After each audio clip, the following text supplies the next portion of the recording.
너 우리 경기도의 경기라는 이름이 내년이면 무려 1000년이 되는 거 알아? 1000년? 1000년이라고 하니 왠지 환상 속의 도시 같다. 1000년의 해를 맞이해서 경기도에서는 투어를 다니며 우리 도민들의 의견을 모으고 있대. 모아서 뭐하게? 우리의 의견을 모아 정책이 되게 한다는 거지. 단순히 1000년이 된 환상 속의 도시가 아니야. 우리의 상상이 현실로 구현되는 곳이야. 대한민국의 심장 경기도. 고려시대부터 불린 경기라는 이름은 어느새 1000년이 되었습니다. 1000년 동안 대한민국의 심장으로 뛰어온 만큼 경기도민의 목소리를 모아 미래 비전을 만들어가겠습니다. 이 캠페인은 경기도와 경기문화재단이 함께합니다. 어렵게 살아가는 우리 이웃들 돌아보는 안진걸의 이웃사람 코너입니다. 최근에 저희 방송에서 이 빈발하는 타워 크레인 사고 보도해드렸죠. 또 여의도 광고탑에 올라간 건설 노동자 또 역시 인터뷰 보내드렸고, 건설노조원들 마포대교 점거 사태도 있었습니다. 게다가 최근 밝혀진 사실인데 지난 10년간 과로사가 가장 빈번하게 나타난 업종이 바로 또 건설업이랍니다. 이 한파에 사실 더 힘든 분들, 건설 노동자 이야기를 좀 나눠보겠습니다. 참여연대 안진걸 사무처장, 어서 오십시오. 네, 안녕하십니까. 우리나라가 전체 산업에서 건설업이 차지하는 비중이 사실 굉장히 높은 편이잖아요. 예, 그러니까 전 산업으로 종사자로 따지면 7% 정도 불과하긴 한데, 예. 그래도 7%가 185만 명에서 200만 명이 됩니다. 네, 그러니까 네. 어쨌든 단일 업종으로는 굉장히 많은 편에 그렇죠. 속하는 거죠. 뭐 유통업종, 서비스 업종 다음으로는 많은 것 같아요. 예, 여기 저 직종은 굉장히 다양하죠. 다양하죠. 뭐 흔히도 말하는 우리 예전에 저도 해봤는데 뭐 노가대도 해보고 그다음에 뭐 목수 보조도 하고 그러잖아요. 그런 것부터 시작해서 뭐 미장하시는 분들, 철근하시는 분들, 뭐 외벽 하시는 분들 다양한 건설 현장에 아마 그런 직군만 한 50여 직군이 있을 겁니다. 타워 처음에 크레인도 있고, 땅 파가지고 포크레인 기사도 맞습니다. 있고, 레미콘 기사도 더더욱이나 요즘은 이제 건설 현장이 대형화되면서 건설 기계가 많이 도입되어 있거든요. 맞아요. 이 건설 기계업은 또 자영업자로 분리가 돼가지고 이른바 건설 일용직 노동자들보다 보호를 못 받는다는 또 지적이 있습니다. 그래서 타워 크레인 같은 경우도 그래서 보호가 제대로 안 되면서 계속 사고가 나고 사람이 이렇게 죽어가는 그런 현실이 반복되고 있잖아요. 근본적으로 도대체 이런 대책은 못 세우는 것인지 얼마 전에 우리 시사자키에서 타워 크레인 사고 다른 또 사고 나갖고 몇 분 돌아가셨다고 하니까 저도 너무 자괴감이 들더라고요. 아, 근본적인 대책은 없는 것인가. 산재가 빈발한다는 거는 우리가 익히 알고 있었는데 과로사가 제일 많은 게 건설업이에요? 지난 10년간 근로복지공단에서 이제 산재 중에서도 과로사로 신청한 건수가 6,381건이었는데 그 중에서 1등이 건설업이었고 800건이나 신청을 했더라고요. 그러니까 가장 많이 과로로 돌아가신 것으로 지금 일단 업종 중에서는요. 그래요. 근로복지공단 자료에 나와 있습니다. 그래서 실제 업소도 그 업체에서도 보면 그 유명한 대기업 건설회사들 뭐 HGL 건설회사들이 수두룩 과로사 1등으로 나옵니다. 그래요. 업체로도요. 그러니까 정말 한편으로는 너무 많이 일을 해가지고 건설 노동자들이 죽고 과로사로, 한편으로는 타워 크레인이라든지 이런 아주 위험한 업무에 매달려가지고 사람들이 산재로 죽고 한편으로는 또 한쪽에서는 일용직 임시직이었고 노동일수가 149일밖에 안 되니까 그렇죠. 비 오면 못하고 비 오면 못하고 폭염 못하고 특히 이렇게 추울 때 못하고 엄청 추울 때는 못하거든요. 그러니까 이러면서 한쪽은 또 그 연봉이 한 2천만 원 조금 넘는 수준밖에 안 되고 그러니까 요게 지금 건설 현장의 적나라한 모습이거든요. 그러니까 과로사 하시는 분들은 대체로 대기업의 정규직 이런 분들이 또 그렇게 과로한단 말이에요. 그 노동 시간이 충분히 길어건 분들, 그러니까 국내 건설 현장 직원의 노동 시간이 최소 2,600시간인데 아무래도 정규직이거나 일정 계약을 하신 분들이잖아요. 그건 이제 대형 건설에서 하시는 분들이고. 또는 뭐 중소건설에서 하더라도 이분들은 2,600시간 일을 하신 거예요. 그러니까 해외에서는 무려 2,900시간이나 하고, 그러니까 과로사 요인이 되는 겁니다. 다만 우리가 흔히들 접하는 동네 건설에 접하는 이제 일용직, 임시직 이분들은 잠시 일하는 거잖아요. 그다음에 비 많이 오고 막 폭염이 오면 일 못하니까 그거 149밖에 안 되는 양극화가 일부 있는 거죠. 그래요. 그 양극화에서 실제 그 일당 받으면서 근무하시는 노동자 한 분 잠깐 연결해서 그분의 그 자세한 얘기 좀 들어보고 더 이야기 나누겠습니다. 목조, 골조 업무를 담당하는 목수이신데요. 임차진 씨, 안녕하세요. 예, 안녕하세요. 지금 몇 년째 그 일을 하고 계세요? 지금 한 17년, 18년 전 정도 돼요.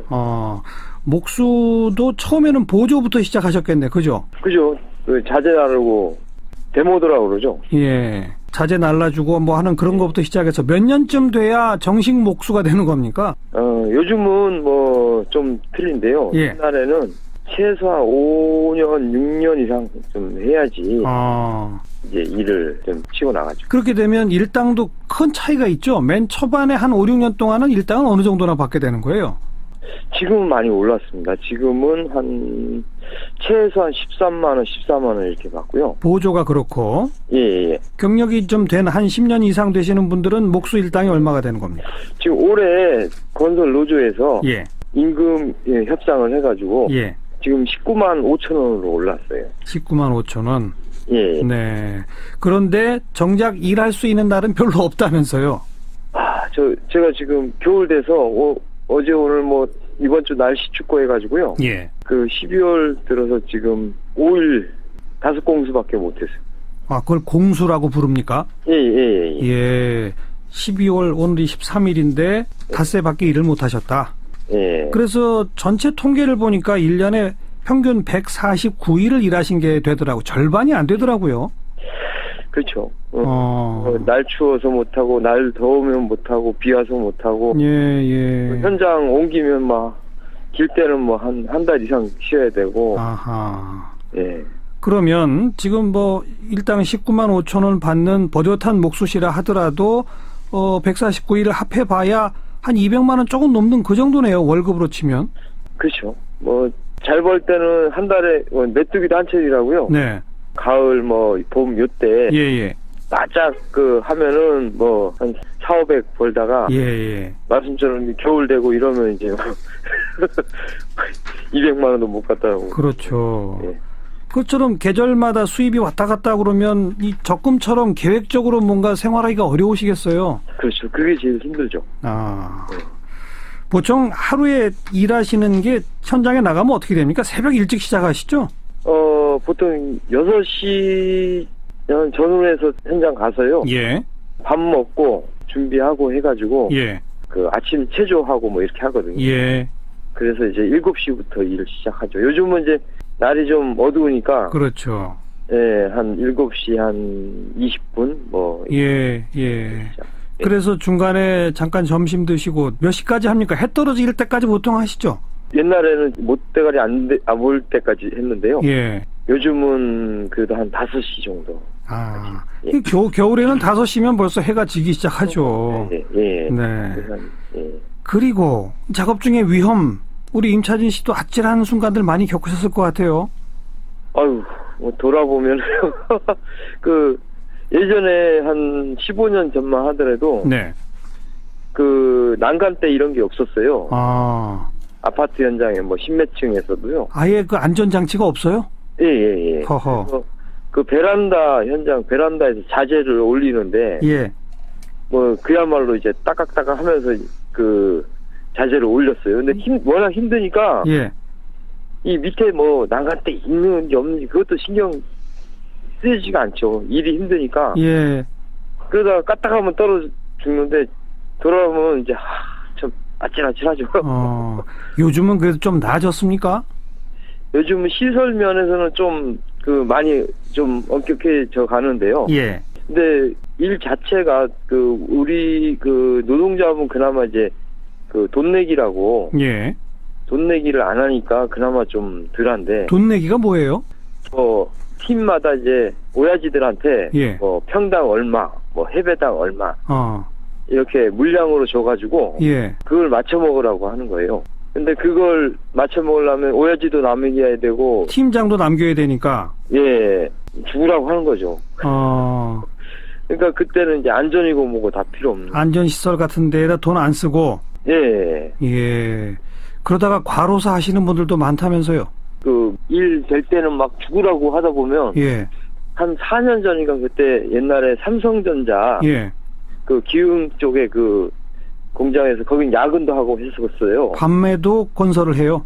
예. 9시, 12시까지 하고 그랬었는데. 예. 제 아는 형님이 한 달에 우리 60공수, 그러니까 하루에 2공수씩 찍어갖고. 와. 60공수 했다고 자랑하더니만 다음날 병원 가서 바로 돌아가셨어요. 하루에 2공수 했다는 것은, 그러니까 일당 2번 받는 일을, 그러니까 그만큼 한 20시간 가까이 일하신 거네요. 12시까지. 그렇게 버는 게 쉽지 않기 때문에. 이렇게라도 바짝 벌려고. 알겠습니다. 아이고, 참, 우선 건강 유의하시고, 오늘 고맙습니다. 예, 건설노조 소속, 건설 노동자이신 임차진 씨 말씀을 들어봤고요. 안진걸 시장, 네. 바로 이렇게 뭐 10몇 년 일하신 분들도 정작 퇴직금이 거의 없다면서요. 얼마 전에 여의도에 광고탑에 올라가신 분들이 바로 그 법 개정 때문에 올라가셨던 분들인데. 맞습니다. 오늘 청취자들께서 건설업 전문 용어 데모도 돈 내기 오야지 해배 들으셨는데 예. 저도 이제 옛날에 반내루 콩쿠리 이런 내용을 막 쓰고 그런 생각이 났는데 이분들 퇴직금이 하루 일하면 4,000원입니다. 그러니까 아까 근데 그걸 건설 업체에서 건설 근로자 공제로 이제 보내주는 거죠. 예. 근데 아까 제가 도입부에 149일 정도 일한다 그랬잖아요. 평균. 방금 우리 목수 선생님도 별로 일 못한다 그랬고 이번 달에도 5일밖에 못했다 그러고 150일이라고 쳐봐야 1년 하고 그만두면 60만 원 정도밖에 못 받는 겁니다. 10년 해봐야 600만 원입니다. 그러네요. 그러니까 어느 직장 한 달 월급도 안 되는 거죠. 이렇게 되면. 그래서 이번에 11월 28일 날 마포대교에서 한 2만 명 집회를 하고 1시간 정도 차가 막혀서 그게 좀 화제가 됐어요. 네. 근데 이제 일부 수거 언론에서는 막 되게 혼내는 보도를 많이 했는데 그 사정을 조금만 들여다본 시민들께서는 이해를 하셨을 거예요. 이분들 요구가 저도 처음에는 퇴직금 4,000원에서 한 2만 원, 3만 원 올려달라는 건가 이렇게 생각했어요. 그 정도는 돼야 된다고 생각했어요. 근데 4,000원에서 세상에 5,000원으로 1,000원 올려달라. 1,000원이라도 올려라 이런 거고요. 또 되게 마음씨가 좋으신 게 자기들은 4,000원이라도 받고 있지만 아까 이제 말씀드린 것처럼 자영업자로 분류된 오히려 지금 산재도 굉장히 많이 나는 건설 기계가 요즘 많이 늘어났다 그랬잖아요. 불삭기, 특히 타워크레인, 건설 중기계 이런 거. 그분들은 지금 자영업자가 돼서 건설 근로자 공제에 가입도 안 되니까 그분들은 의무 가입시켜라는 겁니다. 그냥 그분들은 그래도 퇴직금 받을 수 있는 거잖아요. 그래서 5,000원으로 올려달라는 거, 그분들 가입시켜달라는 거, 그다음에 지금 임금이 사실은 평균적으로 13만 원, 14만 원까지 올라갔다 했지만 예전에는 한 5, 6만 원 많이 올라가긴 했잖아요.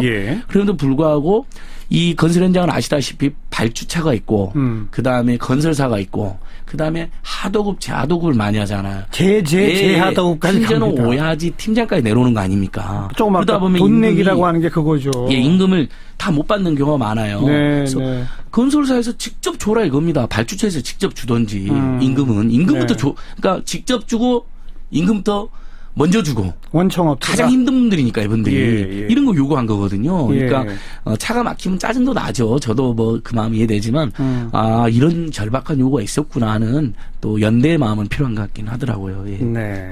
하루에 그 건설 공제 외에 내는 4,000원짜리가 지금 벌써 몇십 년째 계속 그대로라는 거 아니겠습니까? 예, 10년이 넘게 그대로 해서 건설 근로자 고용 개선 등에 관한 법률 일부 개정 법률안 민주당 홍영표 의원이 대표 발의해서 지금 올라가 있습니다. 근데 이제 여기에 아까 전에 말씀드린 그 자영업으로 분류된 그 건설기계 근로자들도 가입하게 해주고 현실화 시키자는 건데 퇴직금을 이걸 지금 국회 환노위에서 통과가 안 되고 있어요. 법안 소위에 계속 상정을 하는데 자유한국당 일부 의원님들이 반대해서 통과가 안 되고 있다는데 이런 법들은 대승적으로 통과시켜줘야 되지 않을까요? 맞습니다. 이념적인 법도 아니잖아요. 그리고 방금도 설명 들었어요. 그 하도급, 재하도급 그걸 이제 우리 전문 용어로 조금 아까 배웠죠. 돈 내기라고 한다. 그러니까 그거는 물량을 딱 그냥 떼어주고 이 물량에 돈 얼마 줄 테니 알아서 해. 이런 거라는 거 아닙니까? 그러면 그것을 이제 이런 발주처나 건설사가 책임 있는 건설사가 관리를 안 하면 먼저 딴 데 써버리기도 합니다. 체불이나 떼먹기. 그렇잖아요. 아니면 자기들이 먼저 엄청 떼가고 노동자한테는 43만 원 줘야 될 것도 9만 원, 10만 원만 줘버린다. 이런 일이 발생할 수가 있잖아요. 그리고 안전장비에 투자 안 한다는 거고. 그렇죠. 그리고 안전장비 투자 안 하니까 산재가 제일 많고 과로사가 제일 많은 건데 그래서 이번에 정부가 다행히 내놓은 어제 대책을 내놨는데 앞으로는 발주사가 건설사를 거치지 않고 노동자한테 직접 임금을 주겠다는 겁니다. 일단 공공부문의 건설은 그렇게 그렇습니다. 하기로 했죠. 그러니까 지금 그 문재인 대통령 산하 일자리위원회 일자리위원회가 만들어졌잖아요. 지금 대통령께서 직접 위원장도 맡고 있고 이런 건 잘한 것 같아요. 그러니까 타워크레인 산재가 왜 생기는 이런 것도 빨리 저는 대책 더 세웠으면 좋겠고 이렇게 발주자가 임금부터 직접 주면 중간에 떼먹을 일은 없고 맞아요. 그다음에 저는 이제 직접 주되 아까 말씀드린 먼저 줘라는 거죠 또. 선지고. 그러면 예를 들면 여러 가지 사정으로 공기가 막 늘어나고 비용이 더 들어가가지고 임금을 깎아주거나 늦게 주면 문제가 되잖아요. 그러니까 가장 절박한 이분들이 먼저 주고 직접 주고 그다음에 퇴직금 보장해주고 그다음에 산재 안 나게 조치 취해주고 이러면 그래도 이쪽 현장이 다시 한번 말씀드리면 일하고 있는 분들이 건설노조 추산으로 200만 명 우리 정부 추산으로도 185만 명입니다. 엄청난 숫자거든요. 알겠습니다. 안진걸의 이웃사람 오늘은 건설 노동자들의 고충을 함께 들어봤네요. 수고하셨습니다. 예, 고맙습니다. 참여연대 안진걸 사무처장이었습니다.